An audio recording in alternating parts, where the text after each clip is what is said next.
Subscribe कीजिए आवाज national news और बेल आइकन दबाना बिल्कुल भी ना भूलिए ताकि हमारे न्यूज अपडेट सबसे पहले आपको मिले।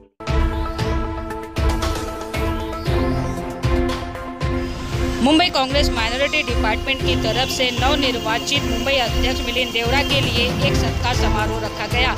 इस मौके पर मुंबई के माइनॉरिटी डिपार्टमेंट के अध्यक्ष हाजी बब्बू खान व माइनॉरिटी डिपार्टमेंट के कई पदाधिकारी और कार्यकर्ता मौजूद रहे।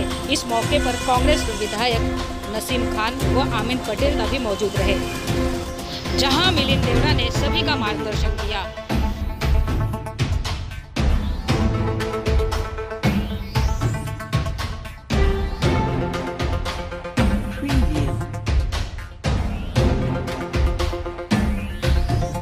कौन कार्यकर्ता है जो जमीन से स्थानिक स्थल से जुड़ा हुआ है और वो कौन पार्टी कार्यकर्ता है जो केवल मुंबई कांग्रेस पार्टी के चक्कर काटकर उसे पद दिया जाता है।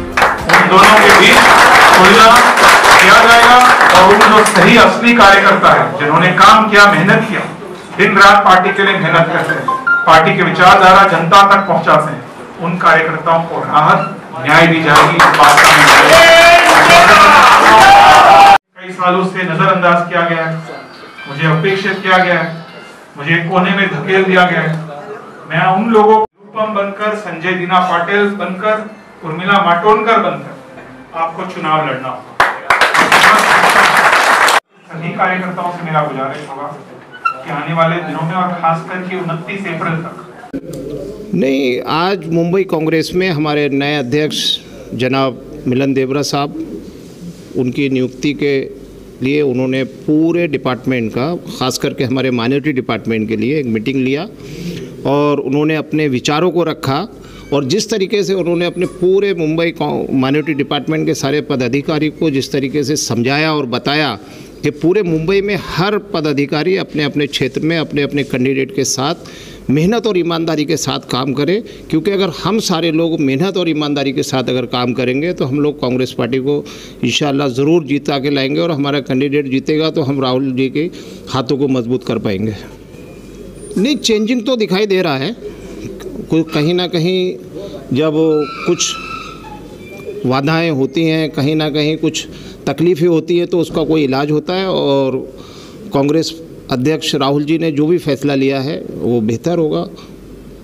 ख़ास करके मुंबई कांग्रेस माइनॉरिटी डिपार्टमेंट का पूरा परिवार और यहाँ तक कि हम सारे लोग हर कैंडिडेट के साथ जुड़ के, और मैंने खुद हर डिस्ट्रिक्ट में जा के अपने उस कैंडिडेट, जो भी वहाँ का कैंडिडेट है, मुंबई लेवल से हम लोग ने एक मीटिंग उनको लिया और अपने कार्यकर्ताओं से मिला रहे हैं बराबर कि ये माइनॉरिटी डिपार्टमेंट के कार्यकर्ता हैं और ये आपके लिए हर टाइम दिन और रात मरने जान और माल से हर तरीके से हम लोग उनके साथ हैं। हम चाहते हैं कि मुंबई के अंदर क्या बल्कि पूरे हिंदुस्तान में कांग्रेस पार्टी पावर में सत्ता में आए, ताकि ये आज जो लोगों के साथ जुल्म ज़्यादती हर तरीके से की जा रही है, ख़ास करके अक़लियती मुसलमान माइनॉरिटी हुआ या दलित समाज हुआ, इस तरीके से लोगों को जो सताया और दबाया जा रहा है, इस तरीके की सरकार हिंदुस्तान में कभी चली नहीं थी। ये देश हमारा गंगा जमुना तहजीब हमेशा कायम रख के चला है और किसी सरकार ने किसी को आज तक मारपीट के सरकार नहीं चलाई है। ये देश मोहब्बतों को चाहने वाला देश है और इस देश में हमेशा प्यार देने वाले लोग रहे हैं।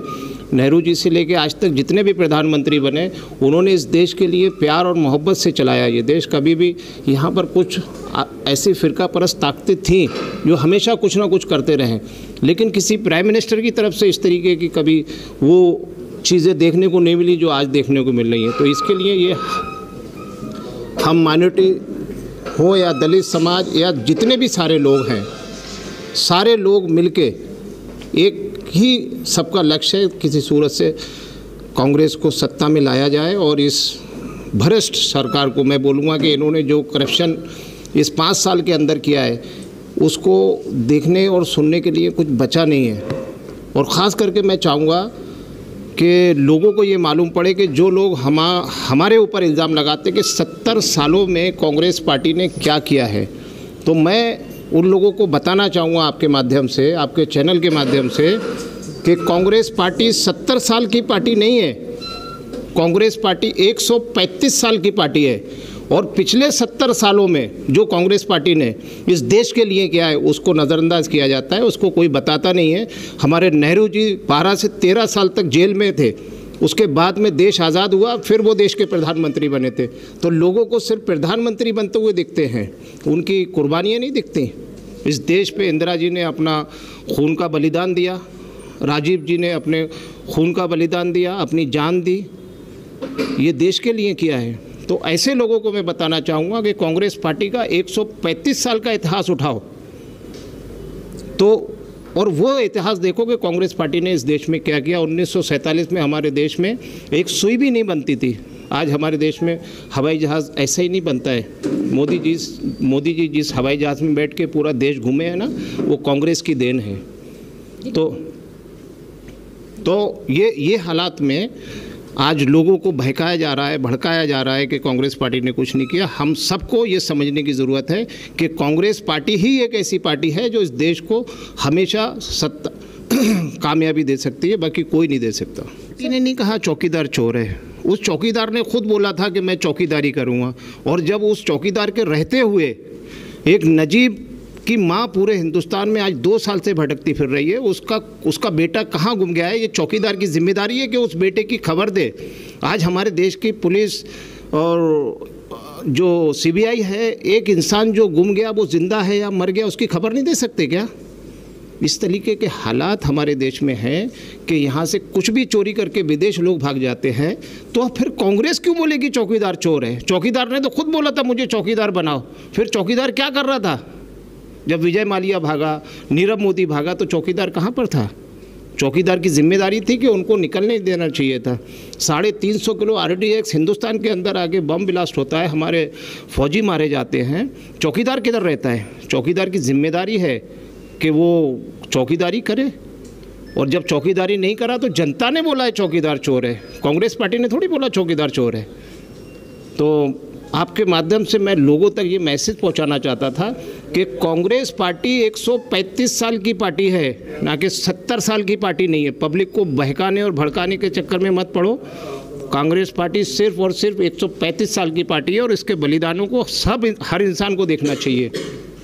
जब से मैं आया हूँ और बब्बू भाई के साथ बराबर, कल भी हम बांद्रा में थे, प्रिया जी के इलाके में मिलिंद जी के भी थे।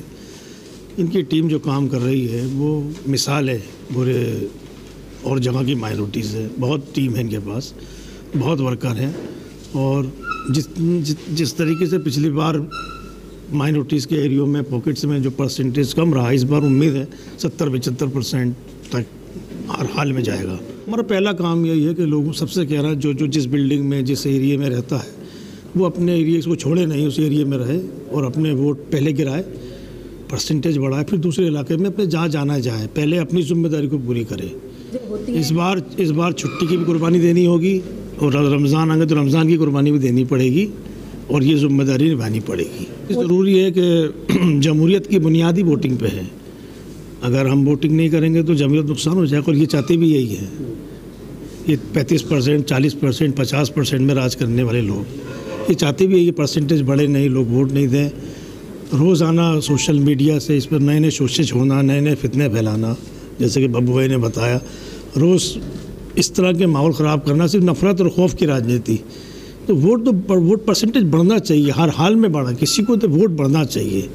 वोट की इतनी अहमियत है कि जितना आप और अपने आप को मजहबी फ़राइज़ समझ रहे हो, ये ऐसा आपको हक़ दिया गया है, इस हक़ को जो है आप नज़रअंदाज नहीं कर सकते। चाहे जो भी जिम्मेदारी हो, पहले वोट देना चाहिए। जिस तरीके से बोला गया है कि माइनॉरिटी के लिए, ख़ास करके मैं चाहूँगा कि माइनॉरिटी के लोग इस बात को बहुत ज़्यादा ध्यान दें कि पिछले हर इलेक्शन में जितने भी मुस्लिम एरिए हैं, सबसे ज़्यादा पोलिंग अगर कहीं कम होता है तो वो सिर्फ मुसलमानों के एरिए में होता है।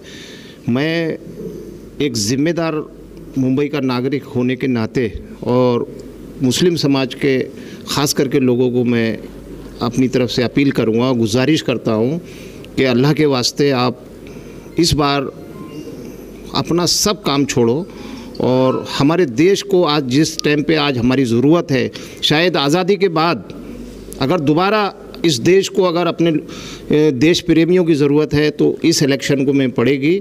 तो मैं चाहूँगा कि लोग वो 25% और 30% इलेक्शन नहीं, आपकी माइनॉरिटी और मुस्लिम समाज, मुझे ऐसा लगता है कि 99% वोटिंग करेंगे और हम उम्मीद करते हैं कि उनको करना चाहिए। अपने घर का एक एक वोट आपके डब्बे में उनके जाना, वोटिंग के मशीन में जाना चाहिए, क्योंकि इसका रिज़ल्ट अगर सही नहीं आया तो जिस तरीके से बीजेपी के खुद के लोग ये बोलते हैं कि 2019 का इलेक्शन सिर्फ आखिरी इलेक्शन है, इसके बाद इलेक्शन नहीं होगा, तो जब वो ऐसी हमको वार्निंग दे रहे हैं तो हमको समझ लेना चाहिए। और हिंदुस्तान को प्यार करने वालों की तादाद जब पिछला इलेक्शन हुआ था तो 70% थी, मोदी के अगेंस्ट में लोगों ने 70% वोट डाले थे।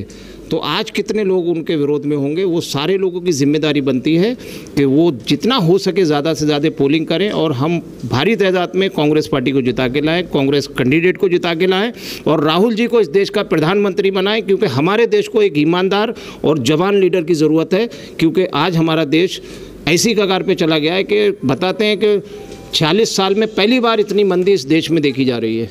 तो इस मंदी को अगर कोई दूर कर सकता है, अभी राहुल जी ने ख़ास करके जब मुंबई करों के लिए एक स्कीम बताई है कि जो स्लम में रहने वाले लोग हैं उनका 500 स्क्वायर फीट, ये एक सपना नहीं, लोगों की ख्वाहिश थी कि उनको बड़े से बड़ा घर मिले, मांगे थी लोगों को।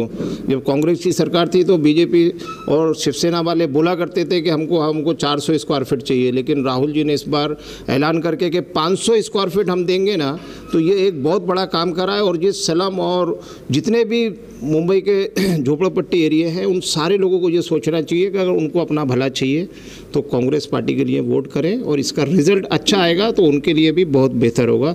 आपके बात करने को हम लोगों को मौका दिया, बहुत बहुत धन्यवाद। हमारी बात लोगों तक पहुंचाएं, क्योंकि आज की बातें कुछ लोगों के लिए है, हमारे लिए नहीं। Thank you.